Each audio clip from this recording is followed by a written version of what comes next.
Madya Kantang ora lor ora kidul ora wetan ora kulon ora ngisor ora dhuwur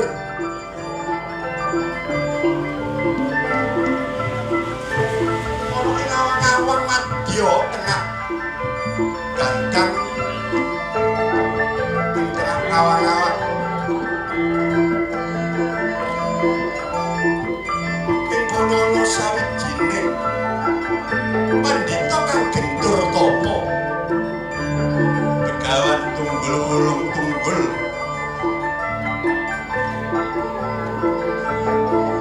wulung tunggul ing winastan dhuwur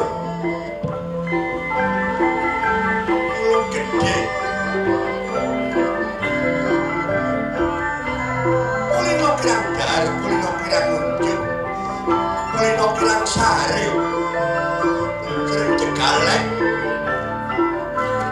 sering topo broto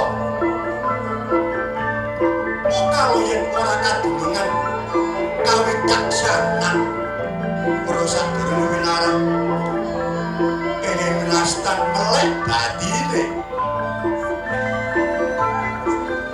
apa kang senajan teko kang krita dadi eling-eling Pandhita kang gentur tapa sapa disok gendeng temen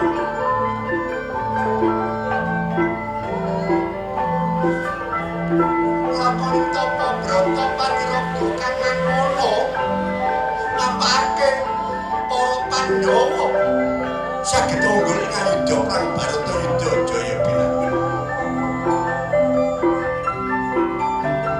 dereng sawetawis dangu praparing Pandhita Punggali Sada sang Anoman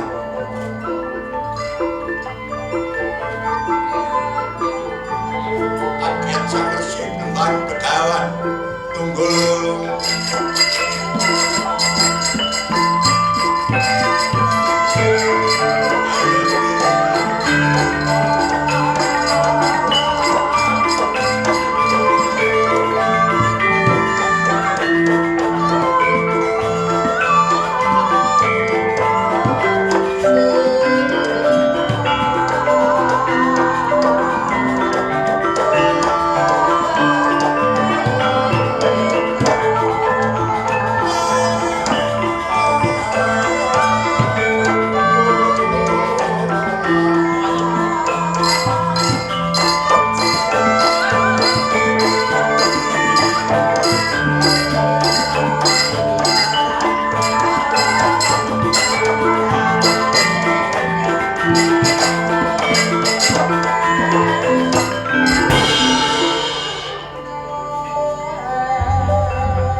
Aku yo kan susah yo kasih di pancen kinadang kaya ngene kudu nrimo ing pandum nrimo pandume Gusti sing gawe jagat yaiku dununge katentreman ya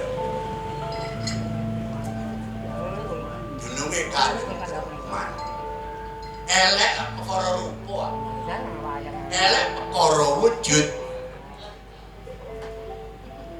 sing penting atine aku mangayi Rama pertapan Madya Kantang madya tengah gacang galor kakidul kanisor kandur rembuh urung mapan ngono ini saka gawe jagat sabda mandi daya mandi wis apa-apa iso ngalahno karo sing gawe jagat aku gawe jeneng edan tunggul wulung edan nglakoni gendeng aku iki kak gendeng tegese gendeng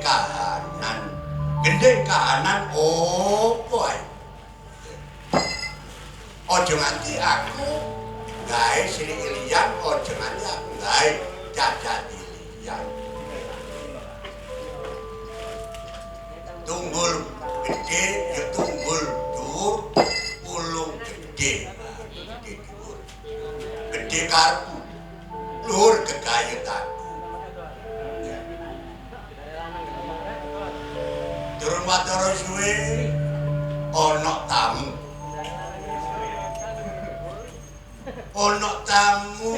putih meplak padha karo klirik Ulu Banyumas pating kertip dasangkano iki manganggo baju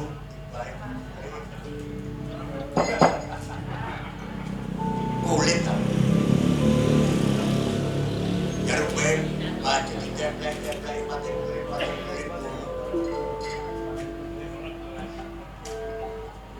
wajenengmu sapa Anoman jagat Dewa Bathara ya jagat wasesaning Bathara kang nanggung bela dalan wong atasi wis seru wae kadang dadak takon barang lho jenengmu Anoman ta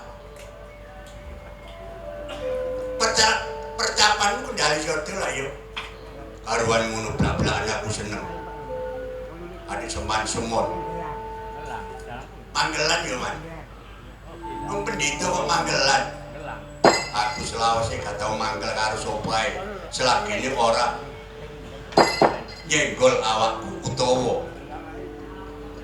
gawe cintrakaning Anoman oh ngono iya menrene golek dulurmu ta lho kok ero kowe iso ngerti anane ngerti aku lakoni topo broto wis topo lakuku tak toto tak lakoni tur lakuku ya tak lakoni wong gak mergo topone gak mergo betamleke ya sing penting lakune laku urip iki lho laku sing apik karo sapa wae aja beda-beda nek apik ya kudu njaba jero aja nganti jabane tok jaba jero nek jabane sapi jero iki didandani pisan ngono lho Mas bab koyo ngene gane Anoman gak kilapan wis sak mesine iki jenenge wong abot karo dulur loro bareng loro enak bareng enak tunggal prawito tunggal guru ngono wajibe kudu mangkono wong temen bakal tinemu ora bakal tinemu kira-kira awakmu ngerti panggonane Seno lho nek opo gak ngerti yen ngerti ana di papan panggonane oh Seno iku panggonane ono pulo padha katon pulo padha katon ndi wilayahe Pojejer udara Pojejer iyo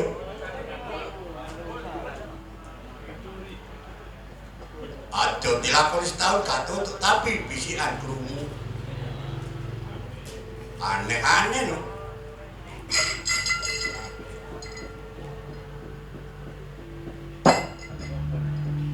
cedek kasih senggolan aduh tampo wangenan ono kendi iki ane kon kurang mas itu lah jenenge apa kon duwe netro mall duwe aji begandan Anoman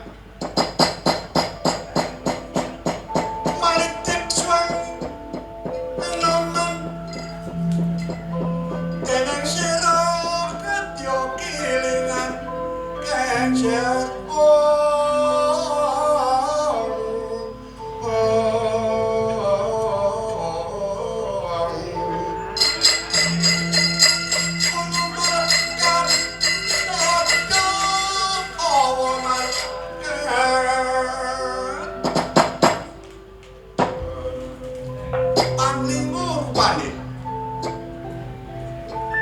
ora pangling gandane pangling gandane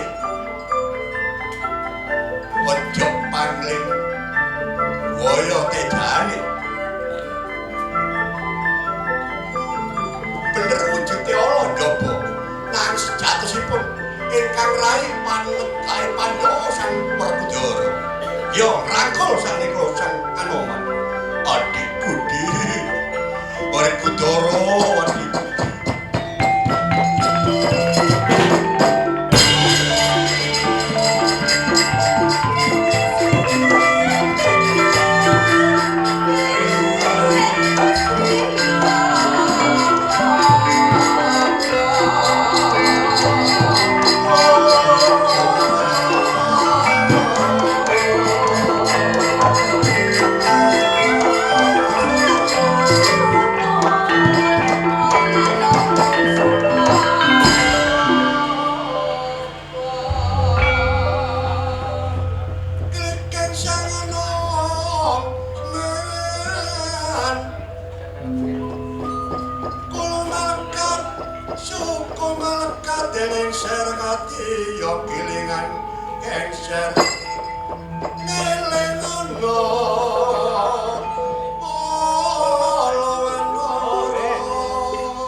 siro pangasih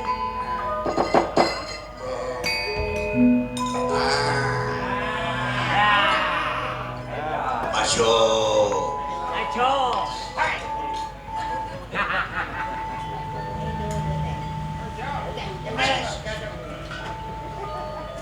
iki jelokane Sambuja Jaya minangka dadi panglipur ramene swasana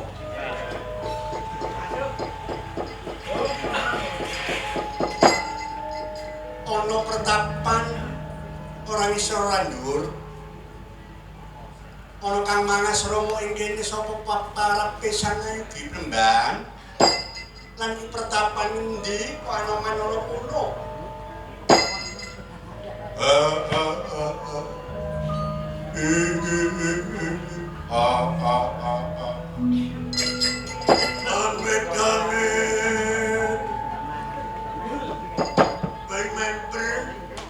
dalane Pandhawa Kresna ora kenal karo aku. Wis ngerti aku dalane Pandhawa ngerti. Dadi aliren iki pakaiane nganggo brodo biur. Yo. Brodo leong. Mas 99. Murni.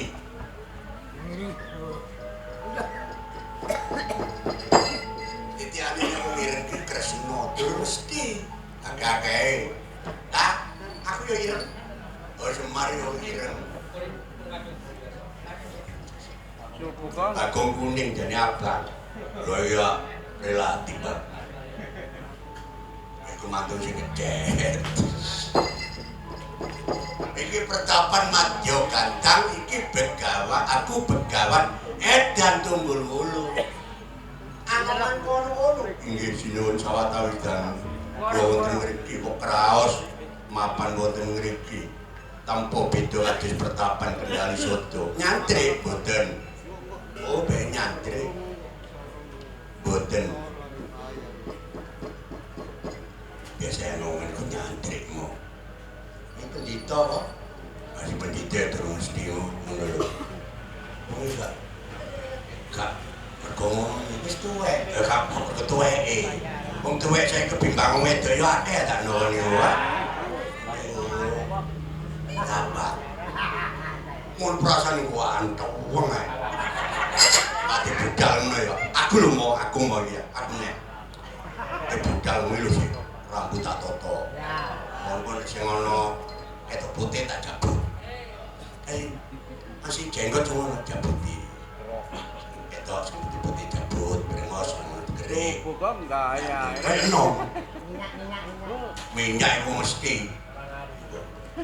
Karo nek gawane ku yo golongane Rimason niku.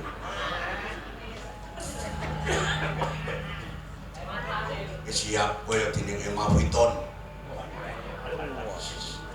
Jambil nom. Rati deng.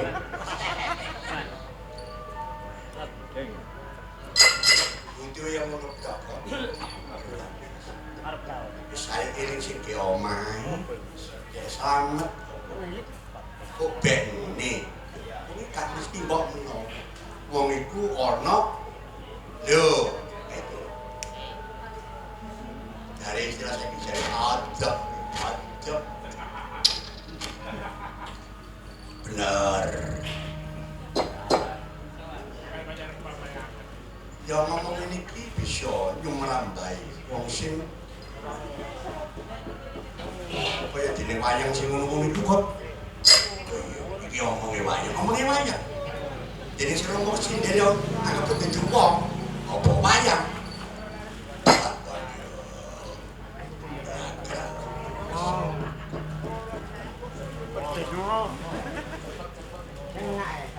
Bagian sing apik. Tuku pekek nang pasar legi. Dola oleh regane 20 sing dinyang 10 oleh.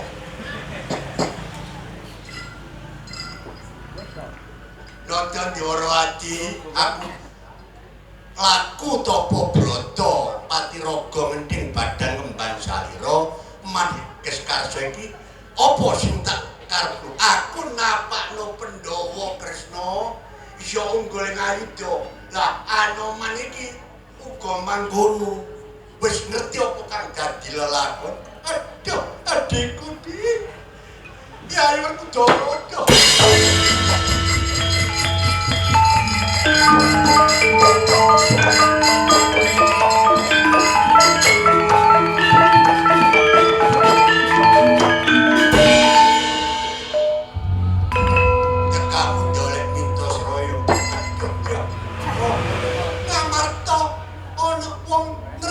Dianggap negara Simala.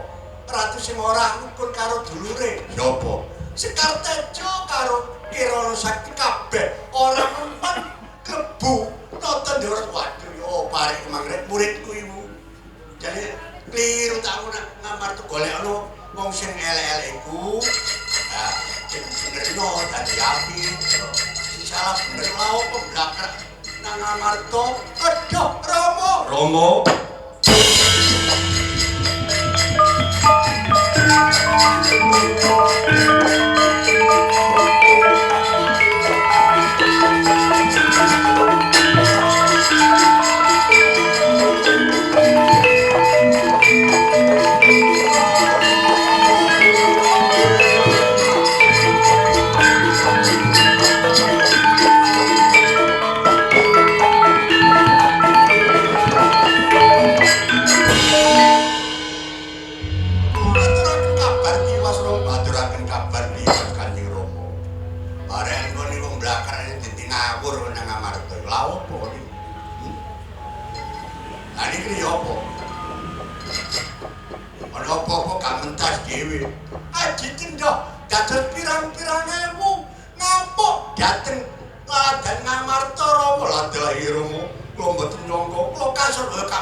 Sing bener tak suwek suwal buangmu lha tak suwal-suwek.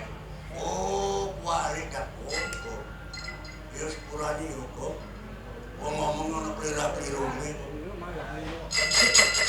Wong mangan elok kececer kok wong maneh Pak. Pliru. Pliru ning aja nemen-nemen, aja nganti dijarah. Siji maneh nek kliru dijarah iku kok bae karepe dhewe ngono. Apa sampe yo? Boten, Mbak.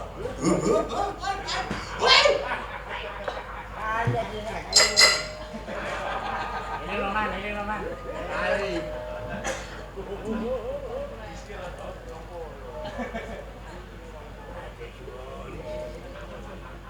Apa iki rek? Apa? Lho larane rek.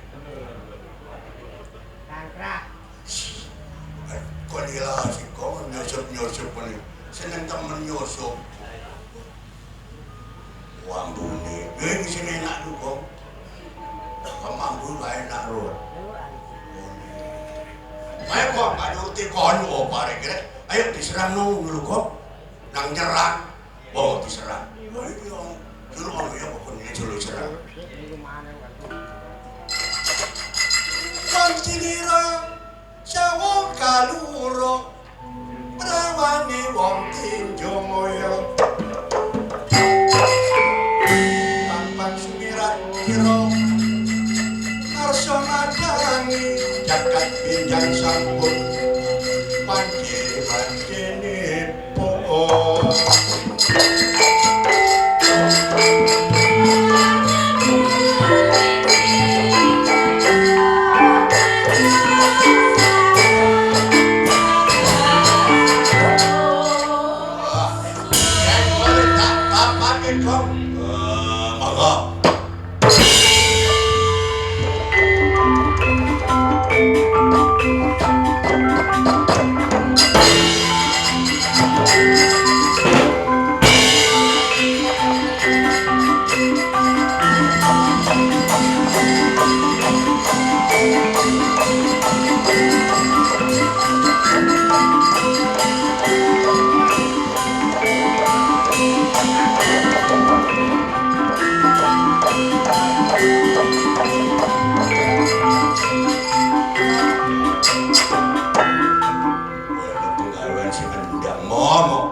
Panganjuring sena pamalang pupukan sir kanjeng ana gajah singa banyara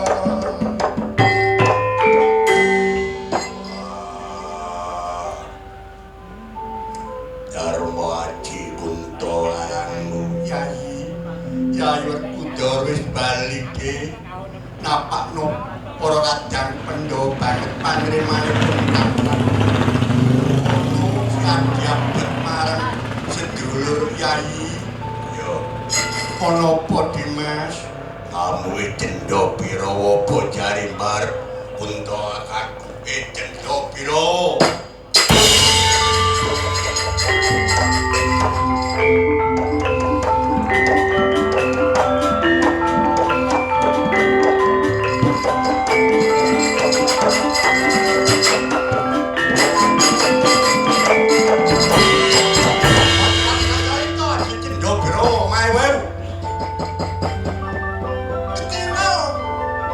Prabu Kuntadewa Baya Tejane. Ing kono ora panglih.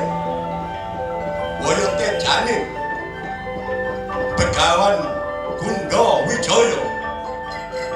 Kaya kecap-kacung kecap ora. Begawan Gunda Wijaya.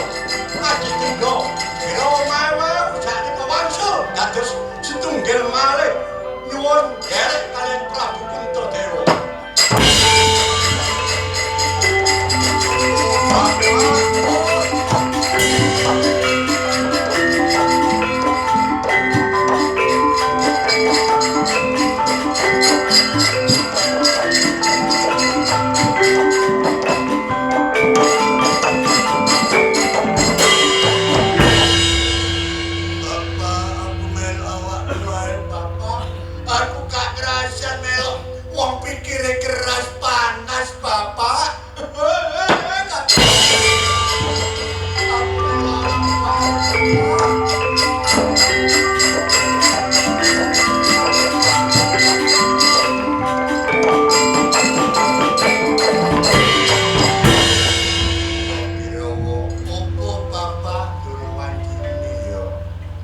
Kapan Bapak besok terus diwajibin perang Baratayuda akhir kaya Bapak dinyanggupi karo Bapak wis bali aku kakuwajane Bapak kuat-kuatno panas Bapak kaya bel awakku ae Bapak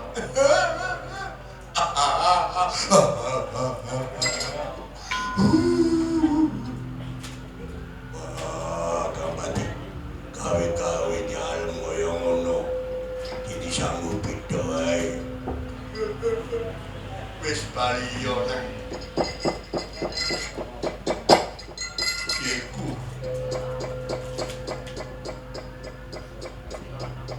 nang Prabu Salya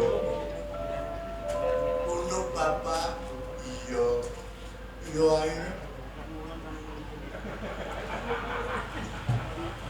wis gampang besok lah ketemu lho Bapak dadi jeli yo Pak yo. Aku seneng karo adem pikirku. Kae kowe iki gak neko-neko, gak macem-macem wis yo kuat. Arang-arang wong kaya ngene.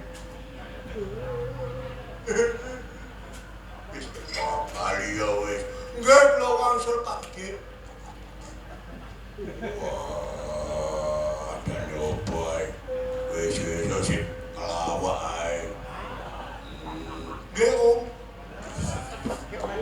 Adane supir ae iki lho, Om. Wah, kula balik, Bapak.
Kirana Sakti Bambang Sekartejo babar wujude Sompeng Sekar Pudak Kirana Sakti wujude Gelang Candra Kirana kagem malih Sang Werkudara sumunar boyote jane Sang Werkudara dipun dicapaken Gusti akhir jagat tamane besok unggule Bharata Yudha Pendolima.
Ngalor ngidul kurang candune mergo kurang candune minjang sampun wancinipun.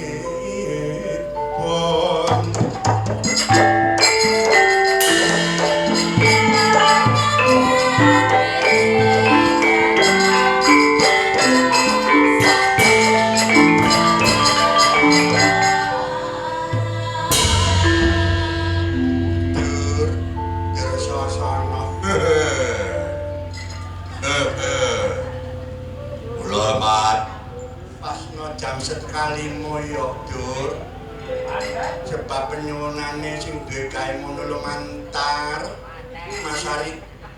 Mas Arif kudune buyar setengah 5 nggih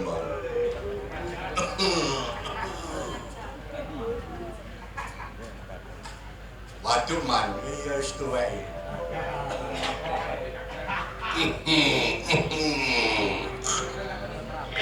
lekne seger enak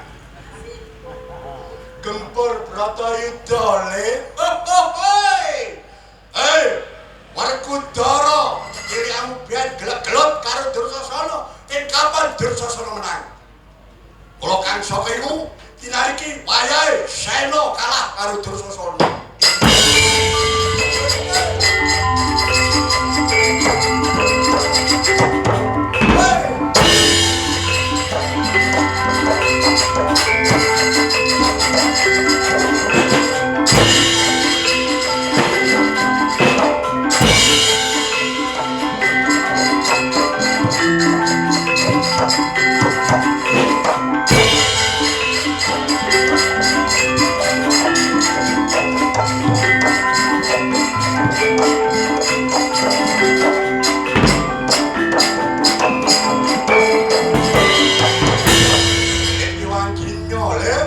Werkudara mati dening tangane Duryayana lho.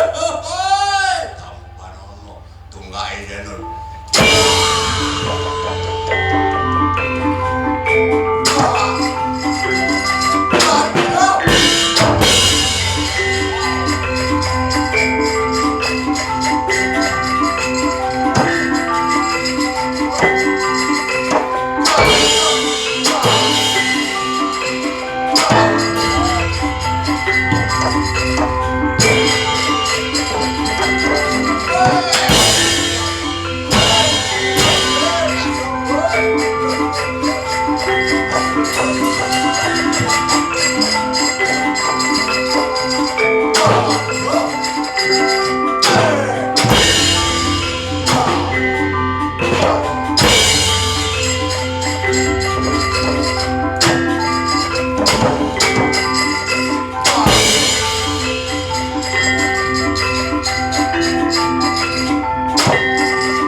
Mari Kutara. Oh, anak ini. Citrak sini.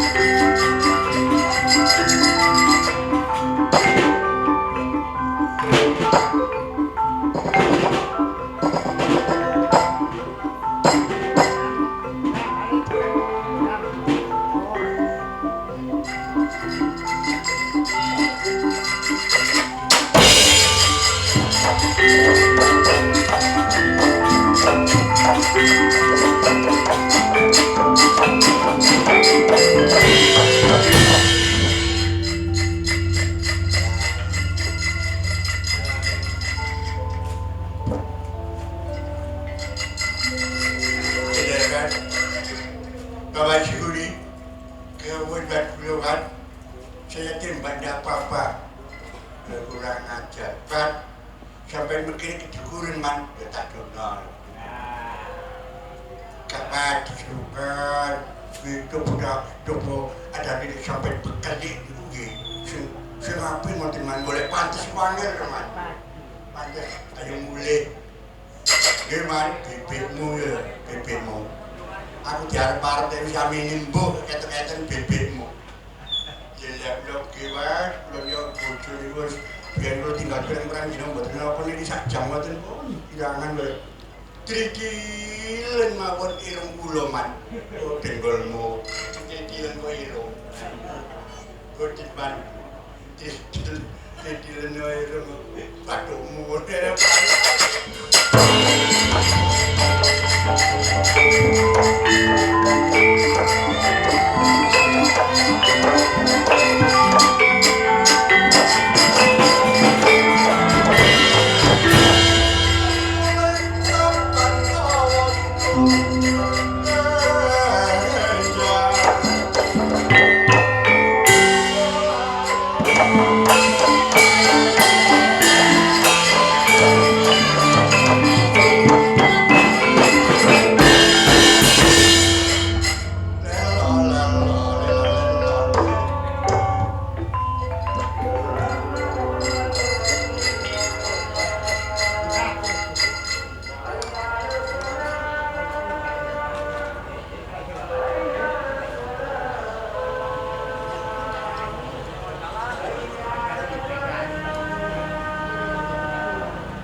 Jayaji kula Koko Prabu sampun ketingal pangsuli Dimas Werkudara kanthi rahayu slamet boten alang setunggal menapa-menapa inggih Koko Prabu. Becik ketetik ala ketara sapa bibit ala iku bakal wayuning sira. Wayuning sira Pura Sudira Jayani kakertu prastaulak dening Darmastuti. Yai sepisan merdeka tetep merdeka kalis ing sami kala tansah langgeng dono larasing selami lampinga.